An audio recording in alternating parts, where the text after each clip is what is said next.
देखिए, कांग्रेस पार्टी का आज किसी से कोई मुकाबला नहीं है। ये मुकाबला तो आप लोग कह रहे हैं। हमारी नज़र में तो कांग्रेस पार्टी ही एकमात्र ऐसी पार्टी है जो इस समय चारों के चारों विधानसभा में जीत दर्ज करने का काम करेगी।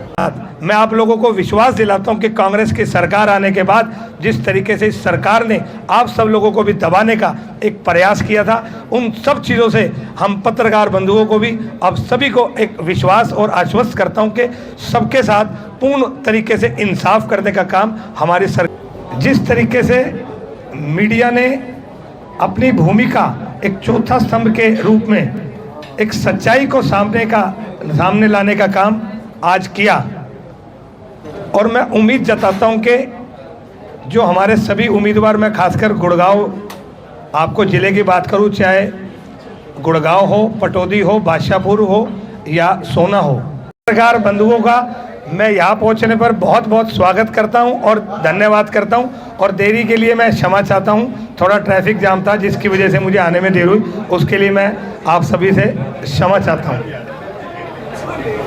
जैसा कि आप सभी को पता है कि अभी मीडिया कोऑर्डिनेटर की जिम्मेदारी गुड़गांव से मिली है। मेरे साथ मेरी सहयोगी एडवोकेट अंबिका जी है, अंबिका यादव जी, इनको मिली है, और निकिता अरोड़ा जी, वो किसी वजह से आ नहीं पाई है, उनको मिली है, और हमारे साथ बाकी कांग्रेस के सभी साथी यहाँ पर उपस्थित हैं। आज की प्रेस वार्ता का मेन मकसद है कि आप सब लोगों का धन्यवाद करना कि आज कांग्रेस की जिस तरीके से लहर चल रही है पूरे हरियाणा में, इसका लगभग श्रेय मीडिया को, जो चौथा स्तंभ है, आप लोगों को जाता है। आप सभी लोगों का बहुत बहुत धन्यवाद और आभार प्रकट करने के लिए आज आप सब लोगों को अपने बीच में आपके साथ एक वार्तालाप के लिए बुलाया। जिस तरीके से मीडिया ने अपनी भूमिका एक चौथा स्तंभ के रूप में एक सच्चाई को सामने लाने का काम आज किया, और मैं उम्मीद जताता हूं कि जो हमारे सभी उम्मीदवार, मैं खासकर गुड़गांव आपको ज़िले की बात करूं, चाहे गुड़गांव हो, पटौदी हो, बादशाहपुर हो या सोना हो, आप सभी लोगों का सहयोग, क्योंकि आप सच की आवाज़ उठाते हैं और सच का साथ आप हमेशा देते रहेंगे, ऐसी मैं उम्मीद रखता हूं और ऐसी मैं भावना भी रखता हूं कि सच के साथ हमारी खासकर गुड़गांव की मीडिया सच के साथ है। पूरे देश की मीडिया आज सच को दिखाने के लिए तत्पर है और दिखाया भी है, जिस तरीके से लोकसभा के चुनाव में भी हुआ।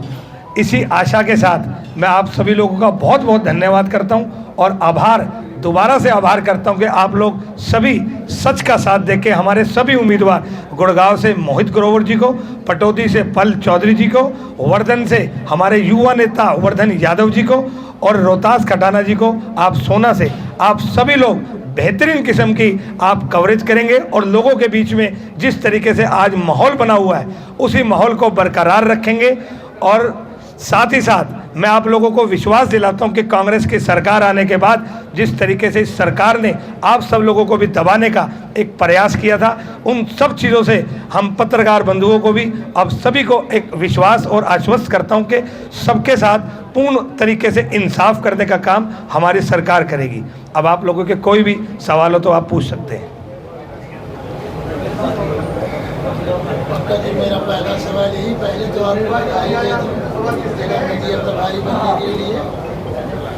जहाँ तक लेट का संबंध है, एक प्रक्रिया है पार्टी की कि जिस तरीके से आप देखिए कितने ज़्यादा आवेदन आए थे। ऐसी कोई और पार्टी है हरियाणा में जिसने इस तरीके से आवेदन आए हो किसी के? तो ये एक प्रक्रिया है और उम्मीदवार काफ़ी थे, उनमें से जिस तरीके से जो प्रक्रिया है, इस वजह से थोड़ी टिकट का जो है वो चयन लेट हुआ, लेकिन सारे आप देखिए उम्मीदवार, एक से एक बेहतर उम्मीदवार आज कांग्रेस पार्टी ने, आप देखिए पूरे गुड़गांव ज़िले के अलावा मैं कहता हूं कि पूरे हरियाणा में एक इस तरीके का माहौल आज जो कांग्रेस पार्टी का है वो आप सबके सामने है। और सभी उम्मीदवार, मैं दावे के साथ कहता हूँ, गुड़गांव विधानसभा से चारों उम्मीदवार बहुत भारी बहुमत से जीतने जा रहे हैं। आप सब लोगों के पूरे सहयोग के साथ आज जनता अपना मन बना चुकी है। जनता के आशीर्वाद से हम लोग बहुत बड़ी जीत हासिल करने जा रहे हैं। ऐसा क्या मानना है आप, जनता आपको वोट देकर सरकार बनाएगी आपकी? बहुत बेहतरीन सवाल है आपका प्राण जी। आज जिस तरीके से जनता त्रस्त हो चुकी है, आप चाहे बेरोजगारी का मुद्दा देखिए, चाहे भ्रष्टाचार का देखिए, चाहे विकास का मुद्दा देखिए। भाजपा सरकार विकास के नाम पर वोट मांगकर इन्होंने सत्ता हथियाने का काम किया था। आज गुड़गांव के क्या हालात है, आप कोई सा ऐसा कोना बता दो जहाँ पे कूड़े के ढेर ना हो।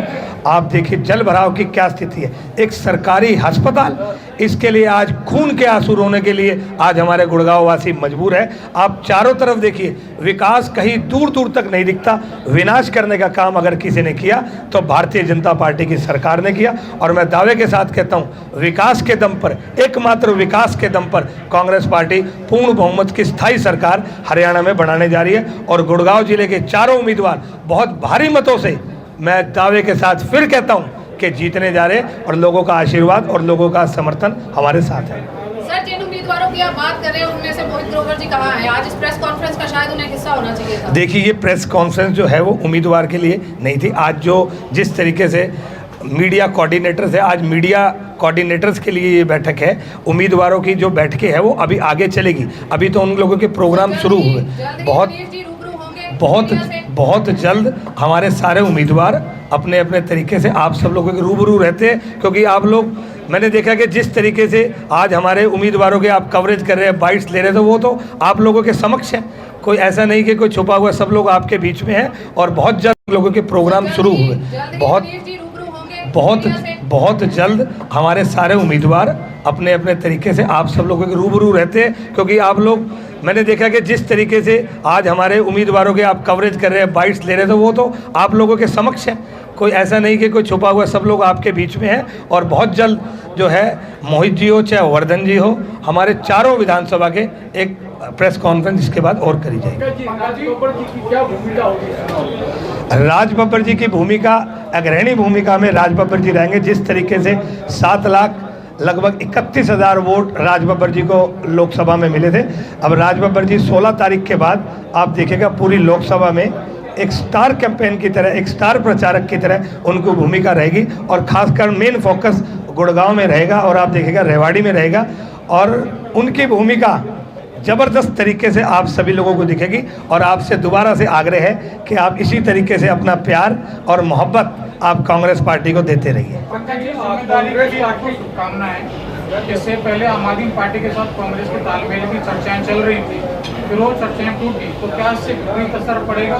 क्या आम आदमी पार्टी कांग्रेस का नुकसान नहीं कर बेहतर नहीं होता कि उनसे तालमेल किया जाता? देखिए, ये बात सभी को मालूम है अच्छी तरह कि आज कांग्रेस अपने दम पर सरकार बनाने की स्थिति में है। कोई ऐसे गठबंधन की जरूरत नहीं। लेकिन शीर्ष नेतृत्व में जिस तरीके से होता है वो सबके लिए मान्य होता है। तो वो राज्य स्तर पर नहीं होता, वो सेंटर लेवल पर होता है। और मुझे नहीं लगता था कि भाई हमें कोई ऐसी आवश्यकता थी। अगर फिर भी अगर कोई केंद्र से आता तो उसके लिए तो सभी के लिए रास्ते खुले हैं। लेकिन आज पूर्ण बहुमत की स्थायी सरकार बिल्कुल कांग्रेस बनाने जा रही है। भारद्वाज जी कार्यकारी अध्यक्ष, उन्होंने फेसबुक पे पोस्ट डाला है, उम्मीदें टूट गई, ईमानदारी कर्मठता टूट गई। तो क्या मानते हैं, क्यों टूटे लोग? देखिए, मैंने अभी उनका कोई फेसबुक पे ऐसा मैसेज पढ़ा नहीं है। और वो बहुत ही हमारे सीनियर नेता है और कार्यकारी अध्यक्ष है। उनका स्थान अग्रणी है। और मैंने ऐसा अभी कोई पढ़ा नहीं, तो इस बारे में मैं कोई टिप्पणी दे नहीं सकता। पंकज जी, इमरान की सीट पर एक चर्चा लगातार चल रही है कि ये मुकाबला बड़ा दिलचस्प होता दिखाई दे रहा है। नवीन गोयल और मुकेश शर्मा के बीच में मुकाबला बताया जा रहा है। ऐसे में आपको क्या लगता है, मोहित ग्रोवर कहाँ ठहरते नजर आ रहे हैं? देखिए, कांग्रेस पार्टी का आज किसी से कोई मुकाबला नहीं है। ये मुकाबला तो आप लोग कह रहे हैं। हमारी नज़र में तो कांग्रेस पार्टी ही एकमात्र ऐसी पार्टी है जो इस समय चारों के चारों विधानसभा में जीत दर्ज करने का काम करेगी। देखिए, जहाँ तक सीएम फेस की जहाँ तक आप बात कह रहे हैं, आप एक चीज़ को समझिए, सीएम विधायक बनने के बाद चुना जाता है। और जो आला कमान चाहता है वो हमारे यहाँ मुख्यमंत्री बन सकता है। और पीछे स्टेटमेंट भी आई थी, मुख्यमंत्री कोई भी बन सकता है। तो ऐसा कोई हमारे यहाँ मुख्यमंत्री की लड़ाई नहीं है। ये सब चीज़ें भाजपा में सबके सामने, कांग्रेस में इस तरह की ना कोई गुटबाजी है, ना कोई सीएम की लड़ाई को लेकर कोई बात है। बार बार कांग्रेस की तरफ से दावा किया जा रहा है कि कांग्रेस में कोई भी गुटबाजी नहीं है, लेकिन जिन नेताओं के बीच में मुख्यमंत्री का रेस है वो एक साथ पोस्टर पर नहीं दिख रही। देखिए ऐसा नहीं है, आज आप देखिए कौन पोस्टर में नहीं दिख रहे, सभी पोस्टर में दिख रहे। और बड़े नेताओं के सबके अपने अपने समर्थक होते हैं, किसी के कोई समर्थक, तो इसमें ऐसी कोई बात नहीं है। सभी नेता एक है और एकजुट होकर आप देखिएगा सभी स्टार प्रचारक की सूची भी आएगी और बहुत बेहतरीन तरीके से हमारा चुनाव जा रहा है और सरकार हमारी बनने जा रही है। 2 महीना पहले डावर कांग्रेस का सच्चा सिपाही है और सिवाय कांग्रेस के ना दिल में ना दिमाग में कभी आज तक कोई ख्याल ही नहीं आया। जहां पार्टी को समझ में आएगा करेंगे, ऐसा कुछ नहीं है। मोहित ग्रोवर के पिताजी जिलाध्यक्ष रहे हैं कांग्रेस को, कोई ऐसा नहीं है कि भाई कोई नाम नहीं है। और पिछली बार उन्होंने जिस तरीके से लगभग 48,000 वोट भी लिए और पार्टी को, जो पार्टी ने जिस पे विश्वास जताया, और मेरा वो धर्म है कि पार्टी के हिसाब से ही चला जाएगा। किसी तरह का कोई दिल में और दिमाग में ऐसी कोई भावना नहीं है। सिर्फ और सिर्फ कांग्रेस और कांग्रेस प्रत्याशी को 100% जितवाने का काम किया जाएगा। इसका जवाब मैं अभी, इन्होंने सवाल किया था, मैं दे चुका हूं। ऐसा कुछ नहीं। देखिए पार्टी के बहुत सारे पैमाने होते हैं, ऐसा नहीं है कि भाई किसी को एकदम से दे दी।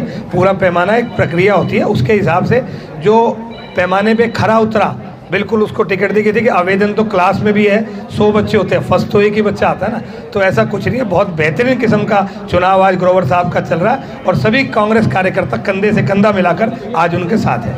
किसी तरह का ऐसा ना दिल में ना दिमाग में, उसको जितवाने के लिए मैं आप लोगों से भी यही अपील करने आया हूँ कि आप लोग सच्चाई का साथ दीजिए और आप अच्छे तरीके से आप लोगों को दिखाइए आज कांग्रेस की लहर का, जिस तरीके से आज लहर है, आप लोग ज़रूर वो कीजिए। जी वरिष्ठ नेता है और कांग्रेस के जिलाध्यक्ष भी रहे थे और भाजपा से उनकी घर वापसी हुई है, उनका हम बहुत बहुत स्वागत करते हैं। सीनियर लीडर है, जिस तरीके से पार्टी जो भी उनकी ड्यूटी लगाएगी, मुझे लगता है कि वो सीनियर नेता है और अच्छे तरीके से वो पार्टी में आगे बढ़ाने का काम करेंगे। क्या आम आदमी पार्टी के चुनाव लड़ने से क्या कांग्रेस को नुकसान होगा? मुझे ऐसा कहीं दूर दूर तक कहीं आम आदमी पार्टी का नहीं दिखता कि हमें कोई नुकसान पहुंचेगा। मुझे ऐसा पर्सनली ऐसा कोई प्रतीत नहीं होता। बाकी तो चुनाव के बाद आपको दिखेगा। मैं अब आग्रह करता हूं अंबिका जी से, आपके कोई सवाल हो तो आप इनसे पूछिए।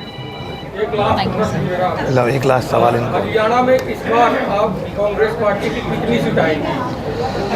देखिए नारों में हम विश्वास नहीं करते। नारे करते थे अब के बार 75 बार, अब के बार 400 बार, उन सब नारों की हवा निकल गई।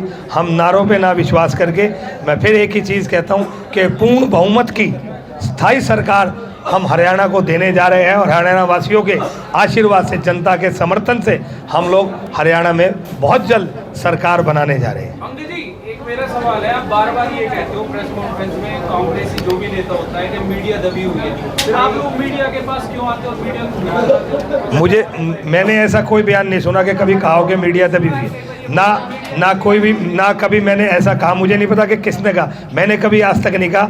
मीडिया का मैं सदा से सम्मान करता रहा हूँ और करता रहूँगा जब तक। बिल्कुल मीडिया आवाज़ उठा रही है।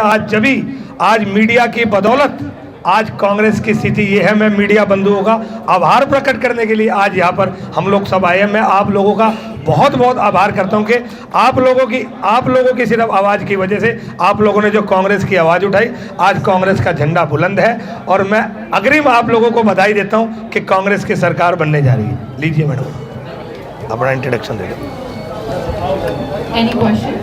अपना इंट्रोडक्शन एक बार दे दो। कांग्रेस के एजेंडे में क्या क्या है, महिलाओं के लिए क्या क्या है? देखिए पहले तो मैं अपना इंट्रोडक्शन दे देती हूँ। मैं पिछले 5 साल से ऑल इंडिया महिला कांग्रेस के लीगल डिपार्टमेंट में हूँ। मैं नेशनल कोऑर्डिनेटर रही हूँ। अब मुझे पार्टी ने इस इलेक्शंस में मीडिया कोऑर्डिनेटर की जिम्मेदारी सौंपी है और अपनी डिस्ट्रिक्ट की सौंपी है। मैं गुड़गांव से ही बिलोंग करती हूँ। तो देखिए कांग्रेस का एजेंडा बहुत क्लियर है। इस बीजेपी राज में this is 10 years of dictatorship which is coming to an end now. ये एक डिक्टेटरशिप पीरियड रहा है जिसके अंदर मीडिया, एग्जीक्यूटिव, लेजिस्लेचर, सारी जो भी चारों स्तंभ हैं एक डेमोक्रेसी के, इनको दबाया गया है, इनसे अपने फायदे के लिए काम करवाया गया है। तो अब जब सरकार एक 10 years ऑफ डिक्टेटरशिप का एंड आ रहा है, एक there is a silver lining, the dark cloud is about to end. तो मैं ये मानती हूँ कि इसके साथ जैसे कि जो भी जवान, पहलवान और किसान, इनके साथ जो भी बुरा किया गया है, इन सब के अगेंस्ट जाके एक बहुत ही अच्छी पॉलिसीज कांग्रेस गवर्नमेंट लेकर आएगी। और कांग्रेस पेंशन स्कीम्स, जहाँ तक कि high rate of inflation per capita income state की कम हो रही है, इंफ्रास्ट्रक्चर पुअर डेवलपमेंट है गुड़गांव में, हम 65% से भी ज़्यादा रेवेन्यू जनरेट करते हैं पूरे हरियाणा के लिए, पर लेकिन हमारी डिस्ट्रिक्ट के अंदर जो इंफ्रास्ट्रक्चर है वो बारिश आते ही क्लियर हो जाता है। तो अब महिलाओं की सुरक्षा, पेपर लीक्स के क्वेश्चंस, ये सब सारी चीज़ें का एंड आने वाला है। अब now there is a new sunrise which is gonna happen in October. महिला सुरक्षा की बात की तो महिला की सुरक्षा के लिए जैसे अगर बंगाल में मामला होता है तब आपकी आवाज़ ऐसे नहीं उठ पाती है जैसे कि यूपी में। देखिए, आपने दिल्ली में देखा भी था कि महिला कांग्रेस का जितने प्रदर्शन ज़बरदस्त तरीके से होते हैं, वो एक अपने आप में मिसाल कायम करते हैं। महिलाओं की आवाज़ अगर कोई उठाता है तो वो सिर्फ और सिर्फ कांग्रेस पार्टी है, चाहे महिला सशक्तिकरण की बात हो, चाहे महिला सुरक्षा की बात हो। सिर्फ एकमात्र ऐसी पार्टी है जिसमें महिलाओं का पूर्ण रूप से सम्मान दिया जाता है। तो आने वाला समय मैं कहता हूँ महिलाओं का है, महिलाओं का समय है। कांग्रेस पार्टी महिलाओं का सम्मान करने वाली पार्टी है। बहुत बहुत धन्यवाद। आज मंच पर भी आप